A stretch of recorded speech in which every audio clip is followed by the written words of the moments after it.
what we can take in that is seeing the divine in people and how difficult that makes a decision, like going to war, like dropping an A-bomb, like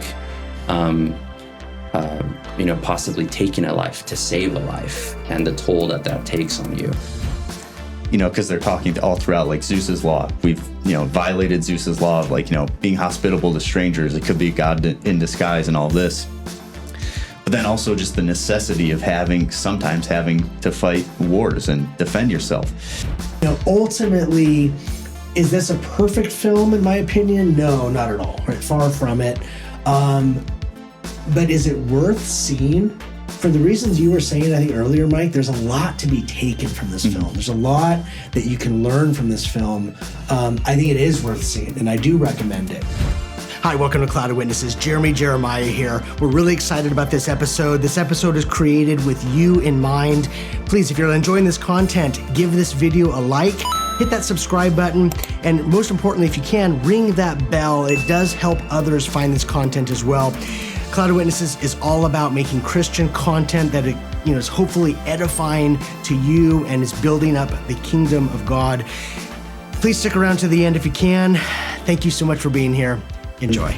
Can we talk about Athena and what in some ways you might say was the downfall of humanity, or the realization of our own fallenness and again, this episode's filled with spoilers, so I guess it doesn't matter. We'll come to see Athena is depicted as this Trajan woman, temple priestess, young virgin woman who is ultimately beheaded, right? During the sack of Troy, she is killed. And at the same moment, you see the statue of Athena, and it is also beheaded, and the head comes off the statue, the idol. Can you guys reflect on, that moment maybe, or what do you see as what was the high point of this film from a moral or a kind of here's Nolan's point? What do you guys see? I think it's that war is always ugly, and kind of to Mike's point, because I agree, and I think it works very well with, especially in The Dark Knight, because there's that whole phrase that they always repeat about Batman being the hero that Gotham needs, not the one it deserves, right? They say it so many times because they're like, if you want to know what the thesis is of this trilogy, he is a hero that Gotham needs, but not the one it deserves, right? The Dark Knight, who has to kind of put on the darkness for the sake of everybody else. And I think what the Odyssey is trying to capture is at what cost. But someone has to pay that price. And what was it worth it in the end? And I think that Athena being beheaded and him seeing how she becomes that representation, and it's not very clear if that was him projecting in his mind, them cutting the head of Athena off was then he sees if in a vision Athena being beheaded before them, or if a woman who was beheaded then became the projection of Athena in his consciousness. That's where I think the humanist kind of Christopher Nolan's humanism kind of getting in there. But what we can take in that is seeing the divine in people and how difficult that makes a decision, like going to war, like dropping an A-bomb, like possibly taking a life to save a life, and the toll that takes on you. Is it ever clean? Are there ever just causes for those things? And even if they are, does that then free the person of any accountability or responsibility? I think that's what that represents. And I think that's kind of the stories that Dunkirk, Oppenheimer, and the Odyssey are grappling with, because they're all stories of war and how the scars that people carry being a part of that. And the question now, I think everyone is starting to question, were those wars justified? Were we on the right side of history?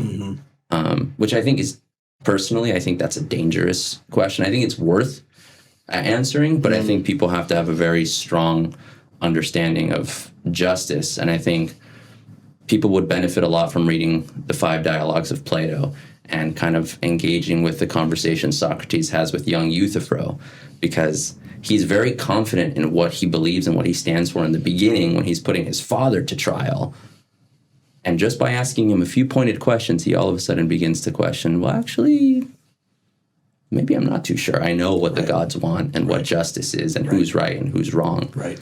And I think that's a fair question for everybody. 100%. I think if human history is any indicator, we are poor deciders of what is just in far too many instances in world history. You reminded me of Memento, and even in Memento, which is a great film, by the way, if you haven't seen it, make it a movie night. Even there, we're discovering the enemy is us. The enemy is, I don't want to give it too much away, but Mike.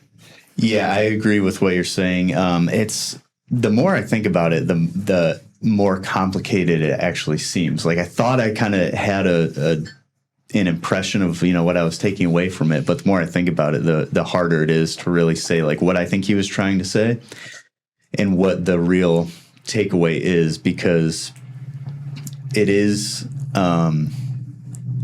a complex issue of what they did in the Trojan Wars, where like I said earlier, it was necessary in a sense, but it also, their actions led to all these other consequences that was kind of the downfall of their society. So I don't know if he's just trying to say like there is no real clean answer to it. You can't actually resolve these two things where, because they're talking all throughout like Zeus's law. We've, violated Zeus's law of like, being hospitable to strangers. It could be God in disguise and all this. But then also just the necessity of sometimes having to fight wars and defend yourself. And so it seems like there isn't really a good resolution to those two things, which are in tension with each other, which just speaks to the fallen world that we're in. Sure. I think like all these other philosophies and all these other stories are trying to find a way to say, no, this is completely right and this is completely wrong. But until everything is ultimately set right, at some point in the future, it's just these things are going to exist like in tension with each other. We're in the fog of war. Yes. We don't see the whole picture. Yes, exactly. Yeah, I think that's a great way to put it. So that's kind of what I took away from it is it's really hard to make these two things mesh together, and which I think is what Odysseus is kind of struggling with, even towards the end. Yeah. Mm-hmm. And I think what's a really important question is, and I think everyone kind of has to ask themselves this question is, who's willing to be the Dark Knight when it really matters? And that's, I just watched The Dark Knight with my kids recently, and that was a big thing where Batman takes on the sins of Harvey Dent because he needed the image of what Harvey represented as the white knight who was doing everything right. But there has to be a dark knight somewhere in the shadows who's doing what no one else is willing to do, but also is going to carry the sins and the consequences and the punishment and the vitriol from everybody. It's like, it's easy to hate on Odysseus for what he did, right? But it's like, but you don't have to carry what he carried because of, it's like, and you get to eat your bread because he did what he did. Right. That deception. Right. It's like, but the good thing is you don't have to carry what he carries. Yeah. And I think that's kind of what even stories like Oppenheimer, and it's like, yeah, okay, criticize me all you want, but the only reason why you're not all speaking Japanese is because I made the bomb. Doesn't make it good. Yeah. Doesn't make it, but then again, I mean, it's easy to make that claim. It's easier for some people. It shouldn't really be easy when you really assess, like, what would you do if you were in his shoes? Yeah. I mean, that's a conversation we could maybe have someday. That opens up a whole can of worms. It's a very, very interesting one. Gentlemen, I think we're probably getting close to the end here. I'd like to hear, Mario, you mentioned early on we were talking about Penelope and that idea of Odysseus, being kind of put up on a pedestal in this film. Yeah, so I kind of had a hot take, I think, to you, James, because I like the way that they kind of portrayed everybody to kind of put Odysseus up, like in the way that his son was kind of a wimp in the film versus in the book, and Penelope was kind of like this mad woman, right, towards the end. But then at the end, she said, I need Odysseus. Right. And everything was just so dependent on him making it home. And so when he finally did, he's the one who killed everybody, right? Versus him and his son. So I like the way that they made him like this hero, Yeah. And I thought that was well said, Mario. What I was saying kind of as a counterpoint to that is when you put Odysseus up on such a pedestal, as I think they did, I think that's what happened in this film, the other characters unfortunately get flattened. Mm-hmm. We talked out Telemachus. He does not have a character arc. He's the same character at the beginning as he is at the end. He's kind of this wimp, this, not like this whiff of a character, right? In terms of his masculinity and all that. The kind of the feminist rant, let's just say, that Penelope has at the end. That was one of those moments. I think you and I looked at each other, kind of rolling our eyes, like, okay, So, ultimately, is this a perfect film? In my opinion, no, not at all. Right? Far from it. But is it worth seeing? For the reasons you were saying, I think earlier, Mike, there's a lot to be taken from this film. There's a lot that you can learn from this film. I think it is worth seeing, and I do recommend it. And even take your family to see it, which is kind of cool. Yeah, let me echo that too, because I know this probably sounds like I'm hating on it. Let me be clear. It is not Homer's Odyssey, and it actually doesn't even claim to be. Christopher Nolan used a modern adaptation by a different author and used her interpretation of the Odyssey for modern audiences to adapt. As a gateway to the Odyssey, please watch it.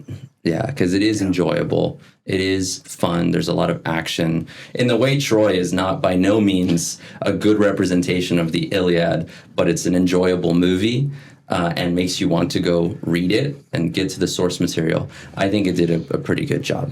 Yeah, amen. We talked about maybe seeing it again. My wife hasn't seen it. She wasn't able to see it.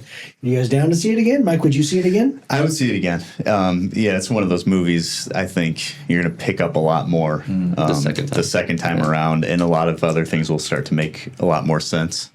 As Mario did. Mario's already seen it twice. Yeah. I'd see it a third time. Okay. Okay, very cool. Look at that, you made it to the end. Remember, all of our Patreons enjoy early access to episodes as well as uncut, unedited versions, including this episode here. You can go see the full thing over on our Patreon right now. It is the best way to support Cloud of Witnesses. It helps us keep the lights on, keeps the cameras rolling, and we thank you so much for being here right now. Please share with friends and family. We hope to see you on the next one. God bless you, and bye-bye.